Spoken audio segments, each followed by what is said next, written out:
How to delete reposts on TikTok. So all you have to do is to go here first in your app store and go to your TikTok and make sure that you have updated your application. Now if you'll see an update button there, you have to click on that and wait for it to be updated. It's very important for you to update your application. That is because it's a newer version and there are specific new features on the app that you can only access once you update your application.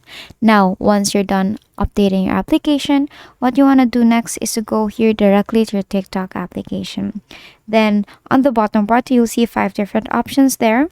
Tap on your profile. Here on your profile, you will see 5 different options here. You will see these icons here, these options. So if you want to delete your repost on TikTok, you will see all your reposts here to this area. So these are the posts that I have reposted. And then let's say you want to delete that, and then what you're gonna do next is to click on that.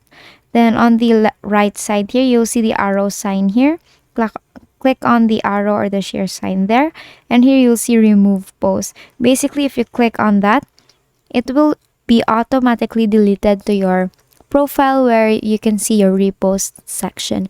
And basically that is how you delete reposts on TikTok. And that is all for today. If this video helped you, please don't forget to like, share, and subscribe to our YouTube channel to show your support. Thank you for watching.